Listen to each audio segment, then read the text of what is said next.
ओम मंगलम भगवान विष्णु मंगलम गरुड़ध्वज मंगलम पुंडरीकाक्ष मंगलायतनो हरि।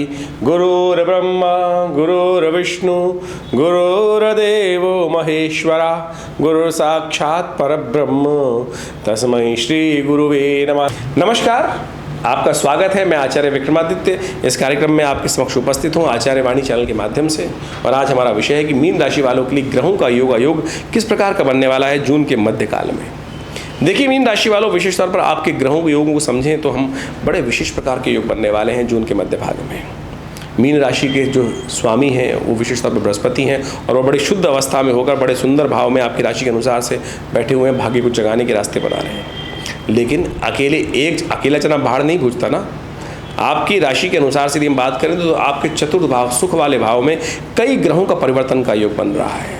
शुक्र वहाँ जाने वाले हैं, सूर्य वहाँ जाने वाले हैं, साथ साथ यदि आप समझें तो विशेष तौर पर बुध भी वहाँ, बुध स्वग्रह योग जा रहे हैं। लेकिन ये दो ग्रह अस्त हैं, ये त्रिग्रही योग का निर्माण हो रहा है।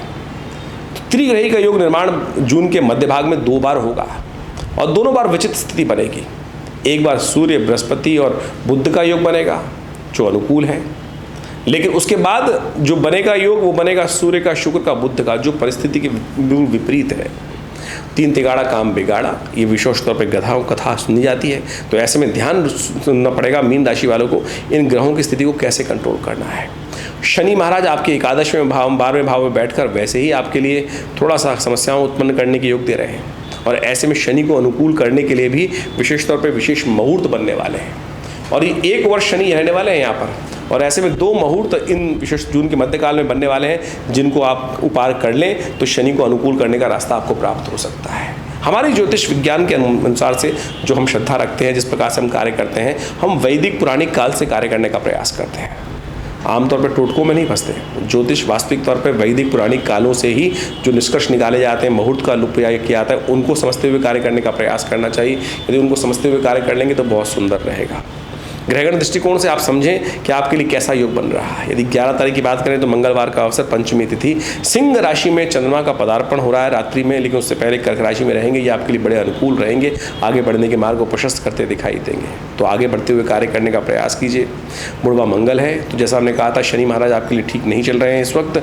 उनको ठीक करने के लिए हनुमान जी कृपा प्राप्त करने का अवसर लीजिए। तो हनुमान जी को प्रसन्न करने का प्रयास करें। बुढ़वा मंगल के दिन सिद्ध मुहूर्त बनता है, 3रा बुढ़वा मंगल पड़ रहा है और उस दिन विशेष तौर पर सुंदरकांड का पाठ करें, हनुमान चालीसा का पाठ करें। विवेकानंद योग आश्रम में भी हमने भी बड़ा कार्यक्रम रखा है। यदि आप घर पे नहीं कर पा रहे हैं तो यहाँ सम्मिलित हो सकते हैं और शाम को 5 बजे से सादर आमंत्रित हैं आप इस कार्यक्रम में सम्मिलित होने के लिए। 12 तारीख की यदि हम बात करें तो उस दिन बुधवार का अवसर, षष्ठी तिथि और इस दिन मघा नक्षत्र रहेगा। इससे एक दिन पहले अश्लेषा नक्षत्र था। अश्लेषा और मघा दोनों नक्षत्र गणमूल के अंतर्गत आते हैं और ये मूल शांति अवश्य करानी चाहिए जो जातक जन्म लेते हैं, नहीं तो अन्यथा पूरे जीवन कष्ट चलता है। मिथुन राशि में शुक्र का पदार्पण होने जा रहा है इस दिन और ये पदार्पण जो हो रहा है ये विशेष तौर पर आपके लिए अस्त बुध की वजह से थोड़ा सा कमज़ोर दिखाई देता है। वैसे ही चतुर्थ में बुध बहुत बड़ा काम नहीं करते हैं, लेकिन वहाँ भी अस्त होकर आ रहे हैं तो और ज़्यादा थोड़ा सा उसमें शक्ति को देने की आवश्यकता रहेगी, क्योंकि शुक्र जो है विशेष तौर पर इस वक्त शक्ति क्षीण है।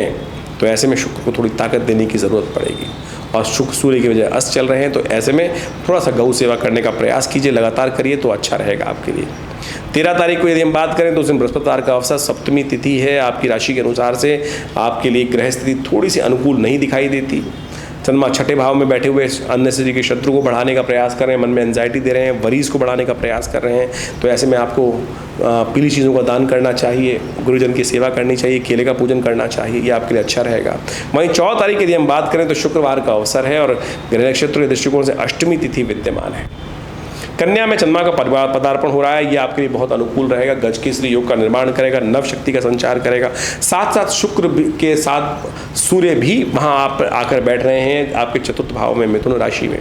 बुध भी वहीं जा रहे हैं। 12:30 बजे का रात्रि में सूर्य पदार्पण करेंगे, 11:30 बजे बुध पदार्पण करेंगे मिथुन राशि पर। ये त्रिग्रही योग का निर्माण हो जाएगा जो विशेष तौर पर मनोभाव में अलग अलग प्रवृत्तियाँ उदय करेगा। राहु आपके लग्न में चल रहे हैं, तो ऐसे में विशेष तौर पर कुछ खास उपाय लगातार आपको करने की ज़रूरत है। माँ भगवती दुर्गा का स्तवन करें। धूम्रावती जयंती है इस दिन और धूम्रावती वो भगवती का स्वरूप है जो कष्टों का संहार करती हैं। जब और कोई शक्ति कष्टों का संहार ना कर रही हो तो भगवती धूम्रावती का ध्यान करने से समस्त कष्टों का संहार करने का सुंदर योग बन जाता है। तो इस स्वरूप का ध्यान करते हुए भगवती की नामावली का स्तोत्र का पाठ करें। दुर्गा दुर्गार्ति शमनी, दुर्गा पद निवारणी, दुर्गमच्छेदनी, दुर्ग साधनी, दुर्गनाशिनी, इसका पाठ करके आप सुंदर तरीके से माँ भगवती दुर्गा को प्रसन्न कर सकते हैं और कष्टों को दूर करने का योग बना सकते हैं। 15 तारीख का अवसर, शनिवार का अवसर, 9वीं तिथि है और देखिए संक्रांति का पुण्य इस दिन रहेगा क्योंकि सूर्य रात को बदले 12:30 बजे, तो मध्यरात्रि के उपरांत हुआ तो संक्रांति का पुण्य अगले दिन रहेगा। और जैसा हमने कहा कि शनि आपके ठीक नहीं चल रहे हैं तो शनि को ठीक करने के लिए ये भी एक उपाय बड़ा श्रेष्ठ है क्योंकि शनि के पिता हैं सूर्य और सूर्य के निमित्त संक्रांति के निमित्त शनिवार के दिन उसका पुण्य जो पड़ रहा है तो उस दिन घड़ों का दान करें, पानी वाले घड़ों का, घी का दान करने का प्रयास करें, जेठ के महीने पंखों का दान करने का प्रयास करें। सूर्य को शक्ति मिलेगी, शनि प्रसन्न होंगे और देखिएगा परिवर्तन का योग बनेगा। ये शनि महाराज आपके अनुकूल होंगे, नहीं तो शनि अननेसेसरी हानि को बढ़ाने वाले रहेंगे, नुकसान को बढ़ाने वाले रहेंगे। इन दिनों जन्मपत्री विशेष तौर पर अवश्य देखने का प्रयास कीजिएगा क्योंकि तो गोचर का प्रभाव हम बता रहे हैं, वैसे आपके लिए क्या प्रभाव चल रहा है ग्रह नक्षत्रों के दृष्टिकोण से वो भी समझने की ज़रूरत है आपकी राशि के अनुसार से। आप समझते हुए कार्य करेंगे तो बहुत सुंदर रहेगा। 16 तारीख का अवसर, रविवार का अवसर और 10वीं तिथि है। देखिए जब जीवन में कष्ट चल रहे हो तो समझ लेना चाहिए कि कहीं ना कहीं हमारे पुण्य का अकाउंट हो। देखिए ग्रह परिवर्तन सबके हो रहे हैं लेकिन किन्हीं के पुण्य बहुत ज़्यादा होते हैं, किन्हीं के पुण्य कम होते हैं। जब एक ही परिस्थिति में सब लोग निकल रहे होते हैं लेकिन कुछ को कष्ट ज़्यादा होता है, कुछ को कष्ट कम होता है, सारा प्रभाव पुण्यों का है। किसी के अकाउंट में 1000 रुपये हैं, किसी के अकाउंट में 10 लाख रुपए हैं, किसी के अकाउंट में 2 रुपये हैं। दरिद्रता किसके पास होगी? खर्चे सबके हो रहे हैं। तो आप समझें, तो एक ही राशि वाले प्रश्न करते हैं ना, तो किस स्थिति में, तो वो हमको समझने की ज़रूरत है। ऐसे में पुण्यों को बढ़ाने का प्रयास करें। ये जो आज का योग है बन रहा है विशेष तौर पर गंगा दशहरे का, बटुक भैरव जयंती का, ये बड़ा पुण्यकारिक है। ग्रह तो आपके थोड़े हल्के चल रहे हैं जैसा हमने आपको बताया ही। कन्या राशि में जो विशेष तौर पर जो ग्रह योग बन रहे हैं वो विशेष तौर पर आपके लिए वो तो अच्छा है, चंद्रमा चल रहा है जो विशेष तौर पर सिंह जो मीन राशि की बात कर रहे हैं। लेकिन शनि महाराज इत्यादि जो बाकी ग्रह हैं वो कहीं ना कहीं जो कष्ट दे रहे हैं उनको ठीक करने के लिए गंगा दशहरा के पुण्य का लाभ लें। शास्त्र कहता है दशम पापम हरति दशहरा, पाप हरेगा तो पुण्य का उदय होगा ना। कथा बड़ी श्रेष्ठ है, इसको समझने का हमें प्रयास करना चाहिए। 16 तारीख को गंगा दशहरा है, गंगा दशहरा है और साथ साथ इस दिन गंगा जी मैया का अवतरण हुआ। माँ भगवान जो कहा जाता है कि भगीरथ की अथक प्रयासों से जब महाराज सगर के 60,000 पुत्रों को ऋषि कपिल ने शाप दे दिया और उनके उद्धार का कोई मार्ग बचा ही नहीं था, तब 3 पीढ़ी तक उस कुल में लोगों ने आराधना करी माँ भगवती गंगा की कि माँ गंगा को कैसे इस धरा पे प्रवृत्ति लाया जाए। तब भगवान विष्णु के पद से निकली हुई, जब कहा जाता है भगवान वामन का अवतार लिए और पूरी पृथ्वी को जब उन्होंने नापा तो कहा जाता है 3 पगों में नाप लिया। तो जब उनका पैर ब्रह्मलोक में पहुंचा था तब तो भगवान ने अपने कमंडल से जल लेकर ब्रह्मा जी ने उस जल को एकत्र कर लिया था और भगीरथ ने भगवान ब्रह्मा से पसंद करके उनको साधना करके प्रसन्न कर माँ गंगा को वहाँ से मांगा। और कहा जाता है कि भगवान शिव ने अपने सिर पर धारण किया उनको और भगीरथ के अथक प्रयासों से इस गंगा जेठ मास के शुक्ल पक्ष की 10वीं के दिन ये गंगा वहाँ से निकली और कहाँ वो वहाँ उनको लेकर गंगा सागर पर पहुँचते हैं। किस दिन? मकर संक्रांति के दिन। यानी इस दिन माँ गंगा का पदार्पण हुआ और 6 महीने बाद करीब करीब वो मकर संक्रांति के दिन गंगा दशहरा जिस दिन विशेष तौर पर वहाँ पहुँचती हैं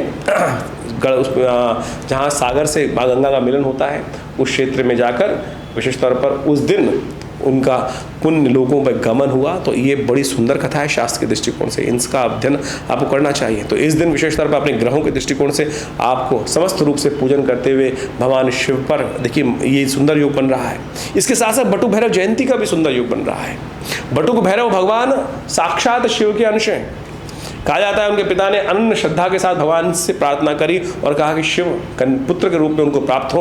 और कहा जाता है शिवलिंग से ही साक्षात मनोकामना अष्टक जो शब्द जो है विशेष तौर पर उनका स्तोत्र है, उसी प्रार्थना करते हुए भगवान शिव साक्षात जो 8 वर्ष के बालक के रूप में उपस्थित हुए वो बटुक भैरव के रूप में कहे जाते हैं। और ये अद्भुत है, इनकी जयंती समस्त अनिष्टों को दूर करने वाली है। जीवन में यदि कोई कष्ट इत्यादि, भूत प्रेत इत्यादि, असंग नज़र लगने वाली समस्या हो जाती है बच्चों को, तो ये मंत्र है ओम ह्रीं बटुकाय आपत उद्धारणाय कुरकुर बटुकाय ह्रीं स्वाहा, इसका लगातार यदि यज्ञ कर लिया जाए और इस दिन विशेष तौर पर उनकी जब जयंती है, रविवार का दिन पड़ रहा है, ये बहुत सुंदर योग बन रहा है। तो उनका विशेष तौर पर खीर के द्वारा, मीठे गुलगुले बनाकर उनके द्वारा हवन करने से कहा जाता है समस्त कष्टों को दूर करने के योग बनते आते हैं। ये शास्त्रोक्त कथा है, इसको अवश्य उनके निमित्त हमें करने का प्रयास करना चाहिए। ये बहुत सुंदर रहेगा, तो अवश्य इस दिन ये करने का प्रयास कीजिए। आपकी राशियों के अनुसार से परिवर्तन का योग बहुत सुंदर बनेगा। तो मीन राशि वालों, कैसे अपने पुण्यों को बढ़ाकर आप इन कष्टों को, ग्रहों के दुष्प्रभाव को परिवर्तन करके शुभ में परिवर्तन कर सकते हैं, वो साफ पुण्य पर डिपेंड करता है। और जितनी जल्दी ये विचार समझ में आ जाए तो अच्छा रहेगा। होता क्या है कि जब समय अच्छा नहीं चल रहा होता है तो और ज़्यादा विचार नेगेटिव हो जाता है। जब विचार नेगेटिव हो गया तो समय अपने आप नेगेटिव हो जाता है। तो ऐसे में इन शुभ विचारों को अपने जीवन में स्थान देने का हमें प्रयास करना चाहिए। अवश्य बहुत जल्दी परिवर्तन का योग बनेगा। आपको समझते हुए कार्य करने का प्रयास करना चाहिए। 17 तारीख को सोमवार है, एकादशी तिथि है और उस दिन तुला राशि में चंद्रमा का पदार्पण जो हो रहा है, ये आपके लिए अनुकूल रहेगा। ये विशेष तौर पर इसके लाभ लेने के लिए आपको विशेष तौर पर भगवान विष्णु का स्तवन करने की ज़रूरत है। निर्जला एकादशी है इस दिन। निर्जला एकादशी विशेष तौर पर भगवान विष्णु का स्तवन करने का अवसर है। इस दिन जल का दान करके आप पुण्यों को जगा सकते हैं। इस बार एकादशी 2 हैं। एक निर्जला एकादशी जो सोमवार की पड़ रही है वो स्मार्तों के लिए है और वैष्णवों के लिए मंगलवार की पड़ेगी, क्योंकि उस दिन 2 घड़ी एकादशी रहेगी और ये एकादशी विशेष तौर पर पुण्यों को जगाने वाली रहेगी। ऐसे में वैष्णव मत से उनका पूजन करें और साथ साथ बुढ़वा मंगल भी पड़ रहा है। तो ऐसे में एकादशी, बुढ़वा मंगल, राम जी का हनुमान जी से सबसे पहले मिलन जिस दिन हुआ तो वो सुंदर योग है। तो इसलिए सुंदरकांड का पाठ करें, हनुमान चालीसा का पाठ करें। शनि अनुकूल करने बहुत ज़रूरी हैं। हम डरा नहीं रहे हैं आपको, हम बताने का प्रयास करें, नहीं तो शनि महाराज अननेसेसरी मीन राशि वालों को बहुत कष्ट देने के योग बनाएंगे। अननेसेसरी खर्चे बढ़ाएंगे, अननेसेसरी का लोन चढ़ाएंगे। ये सब व्यवस्था बना सकते हैं। इसको ठीक करने के लिए ये सुंदर उपाय अवश्य करने का प्रयास करें। आश्रम में भी बड़ा प्रोग्राम है, उसमें भी सम्मिलित हो सकते हैं। यदि घर पर नहीं कर पा रहे हैं तो अच्छा रहेगा। 19 तारीख को बुधवार का अवसर, द्वादशी तिथि, वृश्चिक राशि में जो चंद्रमा का पदार्पण हो रहा है, ये आपके लिए बहुत अनुकूल रहेगा। गजकेसरी योग का निर्माण करेगा। साथ साथ बृहस्पति की शक्ति को बढ़ाने वाला रहेगा। ये बृहस्पति, दुर्गा जी की जितनी उपासना करोगे ना, इन दिनों ग्रह योग की स्थिति आपकी ऐसी है कि जितनी दुर्गा जी की उपासना करोगे उतना भाग्य जागेगा और उतना लाभ प्राप्ति के योग बनेंगे। जितना हवन में जाओगे, पुण्य करोगे, पूजा पाठ करोगे। देख लो बृहस्पति वालों, हमने अलग से वीडियो बनाया था आपके लिए। विशेषतः मीन राशि के लिए ये बहुत सुंदर उपाय है। इसको करने का प्रयास करें। खाली मत बैठिएगा। प्रदोष का दिन है, अवश्य भगवान शंकर का स्तवन, दुर्गा जी का स्तवन, शंकर पार्वती का स्तवन कर कर भाग्य को जगाए। गजकेसरी योग है, लाभ का अवसर है, लाभ कमाने का प्रयास करें। 20 तारीख का अवसर, बृहस्पतिवार का दिन, त्रयोदशी तिथि, शुभ का अवसर है। लाभ लेने का प्रयास करें। संत महात्माओं की सेवा करें, शुभ होगा। ज्योतिष एक बहुत गूढ़ विषय है। ज्योतिष के 2 भाग हैं, एक गणनाएं हैं और दूसरा उसका फलित भाग है। भारतीय संस्कृति ने, भारतीय ऋषि मुनियों ने, मनीषियों ने जो पौराणिक काल के अंदर और उपनिषद काल के अंदर इस ज्योतिष विज्ञान को पंचांग के साथ जोड़ते हुए, एस्ट्रोनॉमिकल पॉइंट ऑफ व्यू से जोड़ते हुए गणित को फलित के साथ जोड़ा और कई अपने अनुभवों से ऐसे उपाय शास्त्र में वर्णित किए जिनको हम आज उत्सव मुहूर्तों के रूप में जानते हैं। ये उत्सव वास्तविक तौर पर मुहूर्त है और हमने इस कार्यक्रम के माध्यम से, अपने आश्रम के माध्यम से जो अपना एक चैनल बनाया आचार्य वाणी, उसमें हम इन्हीं पौराणिक उपयोगों को लेकर, प्रयोगों को लेकर, पुरानी कथाओं के माध्यम से जो ये मुहूर्त आते हैं वही वास्तविक तौर पे आपके कष्टों का निवारण का योग बनते हैं। देखिए, समझ लीजिए एक बात खास तौर पर, विशेष तौर पर ये जो मुहूर्त हैं, जैसे इस अभी आने वाले इन 10 दिनों में गंगा दशहरा, बटुक भैरव जयंती, धूम्रावती जी की जयंती, ग्रहों का परिवर्तन का योग, संक्रांति, एकादशी, ये सब जो पड़ रही हैं, ये विशेष तौर पर ये वो सुंदर मार्ग हैं, सुंदर वो मुहूर्त हैं जिनमें एक छोटा सा कर्म यदि सही दिशा में कर लिया जाए तो उसका कई गुना अधिक प्रभाव उत्पन्न होता है। आमतौर पर आज जो लोग जो ज्योतिष के अंतर्गत आ गए हैं, अपने आप को रखने का प्रयास करते हैं, वो सारे के सारे टोटके और फालतू जो विशेष तौर पर शास्त्रोक्त नहीं है उन प्रयोगों को लोगों के समक्ष रखने का प्रयास करते हैं और भ्रांति ऐसी उपस्थित कर देते हैं कि वो शास्त्र के साथ सम्मत बात कर रहे हैं। तो ज्योतिष टोटकों का विज्ञान नहीं है। ज्योतिष के साथ साथ यदि अध्यात्म को और शास्त्र पुराणों को, वैदिक कथाओं को, वैदिक रहस्यों को यदि समझने का प्रयास करें, हमने उसी को जोड़ के आपके समक्ष इन समस्त उपायों को बताने का प्रयास किया। और उन उपायों को आप सही रूप में, सही दिशा में, हमारे मनीषी गणों ने जो व्यवस्था करी पंचांग के दृष्टिकोण से आप देखें, हर रोज़ कोई ना कोई उत्सव है। भारतीय संस्कृति एक ऐसी संस्कृति है जिसमें हर रोज़ कोई उत्सव है। हमारे यहाँ मरण दिन नहीं मनाया जाता, मरण दिन नहीं मनाया जाता। हमारे यहाँ सब आनंद उत्सव है। जीवंत संस्कृति है भारतीय संस्कृति, और नई दिशा, नया सूर्य, नया कुछ उत्पन्न करने के लिए, नया लाभ देने के लिए उत्पन्न होता है हर रोज़, उदय होता है हर रोज़। तो हम उस रूप में अपनी संस्कृति को समझते हुए कार्य करें तो बड़ा सुंदर रहेगा आपके जीवन। देखिए, जीवन में सुख और दुख एक पहिए के समान है, चलते रहते हैं, आता जाता है। तो वो परिवर्तन की तरफ है, कोई भी चीज़ स्थायी नहीं है। बस विश्वास जगाना है, सही दिशा पकड़नी है। और अभी जो हम ज्योतिष के दृष्टिकोण से आपके समक्ष ये सारी बातें बता रहे हैं, ये सारी की सारी गोचर के दृष्टिकोण से, आपकी राशि, जन्म राशि कौन सी है, चंद्रमा कहाँ विराजमान है, वो चंद्र राशि मानी जाती है, और उसके हिसाब से किस लग्न में जन्म हुआ है वो आपकी लग्न राशि मानी जाती है। तो उन सबको समझकर ज्योतिष की गणनाओं को आपके जीवन में उतारने का, हमको समझने का और फिर आपको बताने का प्रयास किया जाता है। हम यहाँ राशि के गोचर के प्रभाव के अनुसार से आपको बताते हैं। आपकी जन्म लग्न को और राशि को कोरिलेट कर आप दोनों भविष्यवालों को समझ सकते हैं, और देखिएगा फिर दोनों को मिलाकर आप सुंदर तरीके से अपने भविष्य को सुंदर तरीके से समझने का प्रयास कर सकते हैं। कई लोगों के प्रश्न हमारे पास लिख के आते हैं। बहुत सारे लोग पूछते हैं कि महाराज हमारी, आप इतने सारे लोगों को एक ही राशि में कैसे? देखिए, गोचर का प्रभाव है। संसार में ज्योतिष के दृष्टिकोण से पूरे संसार को 12 ही भागों में तो बांटा गया है, लेकिन जनरल कैरेक्टर के तौर पर गोचर के प्रभाव को हम समझ सकते हैं। ये एक अलग विशेष तौर पर व्यवस्था है कि व्यक्ति अपनी जन्मपत्री में कौन से ग्रह लेकर आया है, किस प्रकार की अवस्थाएं, कौन सी दशाएं हैं, कौन से ग्रहों की कितनी शक्ति है, वो सब उसकी जन्मपत्री से निकालने का प्रयास किया जाता है और समझने का प्रयास किया जाता है। और फिर हम प्रत्यक्ष रूप से वर्तमान, भविष्य, भूत को समझते हुए, ग्रहों की दिशाओं को समझते हुए उनके भविष्य में आने वाले कष्टों को दूर करने का योग बहुत सुंदर बना सकते हैं। ज्योतिष एक बहुत गूढ़ विषय है। हम आप उन समस्त रहस्यों को लेकर, ज्योतिष की प्राचीन वैदिक परंपरा को लेकर हम आपके समक्ष इस चैनल पर रहते हैं, और आशा करते हैं आप इन गणनाओं का लाभ सही रूप से लेने का प्रयास करेंगे। आज हर क्षेत्र में देखिए, सुनिए क्या होता है कि बड़े अच्छे अच्छे जो व्यवस्थाएं करते हैं, अच्छे से अच्छे लोग हैं, खराब से खराब लोग। ज्योतिष पैसे कमाने का जरिया नहीं है, और हम इन सब के माध्यम से आपके समक्ष ऐसे उपाय बताने का प्रयास करते हैं। बहुत सारे लोग तो ज्योतिषी आप देखें, जितने भी जो लोग जहाँ भी जाते हैं, या तो अंगूठियों पे अंगूठियाँ 15-15, 20-20 अंगूठी, मालाएं, और ये मुझे भी कहा जाता है कई बार विभिन्न चैनलों के माध्यम से। मैं विभिन्न भारत के टॉप मोस्ट चैनल्स पे रहा और रहता हूँ अभी भी, और वहाँ पे कई बार जब आरंभ में गया था तो कहा जाता कि महाराज आपको बैठना है तो आपको मालाएं पहननी पड़ेंगी, अंगूठियाँ पहननी पड़ेंगी। तो हमारा शुरू से एक मत रहा है, और हमारे साथ जिन्होंने भी कार्य किया है, कर रहे हैं, वो इस बात को समझते होंगे कि हमने कभी इस आडंबर में ज्योतिष को नहीं डालने का प्रयास किया। अपने बाहुबल पर, अपने मनोमस्तिष्क पर विश्वास रखें, उस परमात्म तत्व पर विश्वास रखें, मंत्र पर विश्वास रखें, अपने ज्ञान पर विश्वास रखें, वही आपका कल्याण करेगा। इसका कतई ये मतलब नहीं है कि नख खराब है, मालाओं का प्रभाव नहीं, सबका प्रभाव है। लेकिन सबसे पहले उन पैसों को खर्च करने से पहले, सुनार को पैसे देने से अच्छा ये है कोई गरीब व्यक्ति को दान कर दो। ज्योतिष बहुत सरल विषय है, यहाँ कहीं पैसे की बात नहीं है। तो इस बात को हम समझते हुए आपको कार्य करना चाहिए, और अपने जीवन में सही सिद्धांत को समझने का प्रयास करना चाहिए। तो ज्योतिष को सही रूप से समझेंगे तो जीवन में कल्याण का मार्ग अवश्य प्रशस्त होगा। और हमने इस क्षेत्र में विवेकानंद योगाश्रम, जो हमारा संस्थान है, पिछले करीब 60 सालों से लगातार कार्य कर रहा है। हमारे पिता आचार्य श्री केशव देव जी महाराज के द्वारा सुंदर तरह से आश्रम की व्यवस्था की गई।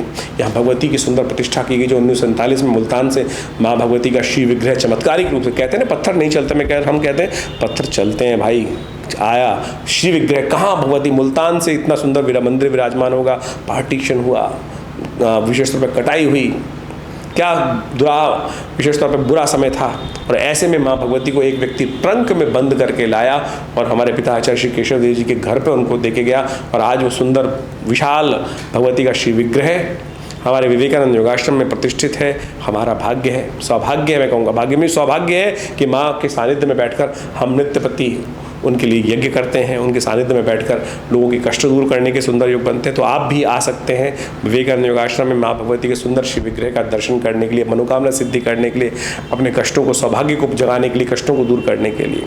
हमारे आश्रम पर नित्य 8 घंटे आज भी यज्ञ होता है, और बहुत सारे भारतीय पराविद्याओं पर पिछले करीब 50-60 सालों से लगातार शोध चल रहा है। मुद्रा विज्ञान के द्वारा, विभिन्न यज्ञ मंत्र के द्वारा, विभिन्न प्रकार से कई शोध के कार्य किए गए हैं। हॉस्पिटल बनाया गया योग विज्ञान का, प्राकृतिक चिकित्सा का, आयुर्वेद का, जो भारत सरकार के साथ कार्य कर रहा है, पैनल पर है दिल्ली गवर्नमेंट के, सेंट्रल गवर्नमेंट के, और समस्त प्रकार से हज़ारों लोग इस सुविधाओं का लाभ ले रहे हैं। आप भी अध्यात्म से जुड़ें, अध्यात्म का सही रूप समझें, जो विभिन्न प्रकार से भारतीय संस्कृति में कर्मकांड के सिद्धांतों के अनुसार से बताया जाता है।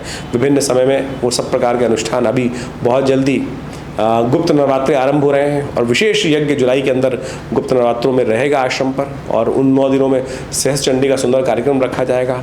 आप उन सब कार्यक्रमों में सम्मिलित होकर माँ भगवती का सानिध्य प्राप्त कर अपने जीवन के कष्टों को दूर करने का प्रयास करेंगे तो बहुत सुंदर रहेगा।